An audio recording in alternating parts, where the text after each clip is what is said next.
लोकसभा चुनाव 2024 से पहले योगी सरकार के कैबिनेट में फेरबदल को लेकर आशंकाएं जताई जा रही हैं। कहा जा रहा है कि मंत्री पदों को लेकर जल्द ही योगी आदित्यनाथ के साथ साथ बीजेपी आलाकमान फैसला ले सकते हैं और इसमें ओपी राजभर को आगे करने की बातें निकलकर सामने आई थी।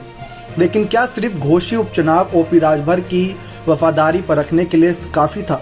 और उसमें भी बीजेपी को बड़ा झटका हुआ और बीजेपी हार गई।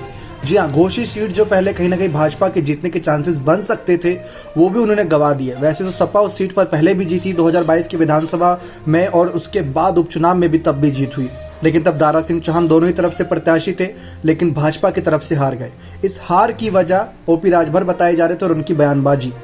ओपी राजभर ने काफ़ी कुछ बयानबाजी बीजेपी के खिलाफ भी उससे कुछ दिनों पहले ही की थी, जब वह एनडीए का हिस्सा नहीं बने थे। लेकिन अब हालात ये बन गए हैं कि ओपी राजभर की वफादारी पर सवाल खड़े किए जा रही हैं।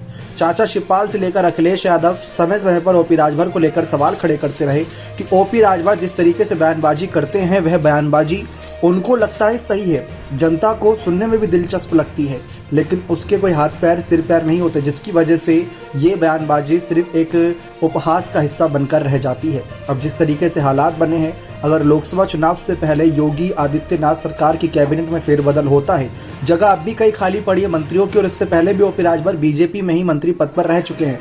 जगह खाली है, मंत्री बनाए जाने की चर्चा है, लेकिन अगर ओपी राजभर को अभी मंत्री पद दे दिया तो क्या लोकसभा चुनाव में उस जी जान उस मेहनत के साथ काम करेंगे जो अभी लोकसभा चुनाव से पहले बीजेपी के साथ करने का दावा कर रहे हैं? कहीं ये ना हो कि एक बार मंत्री पद मिलने के बाद वह शांत हो जाए। तो इस वजह से बीजेपी थोड़ा डरी डरी नजर आ रही है और ओपी राजभर भी एक तरफ अपना रास्ता बना रहे हैं और विपक्षी दलों में अभी सिर्फ कुछ चेहरों पर बयानबाजी कर रहे, किसी की पार्टी पर बयानबाजी नहीं कर रहे।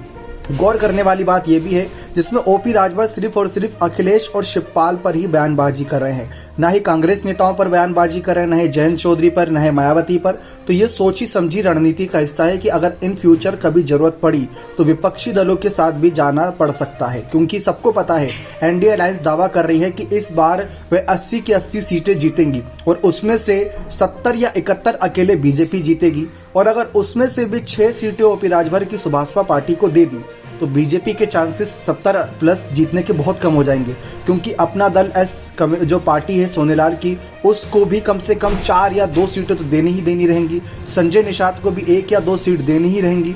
और अगर बीजेपी को 70-75 सीट जीतनी है तो खुद को कम से कम ज़्यादा से ज़्यादा 74 सीटों पर चुनाव लड़ना होगा। तो ये हालात बने हुए हैं। अब देखते हैं इन सब के बीच क्या कुछ खबरें सामने आती हैं। बने रहे चैनल के साथ। बहुत बहुत धन्यवाद।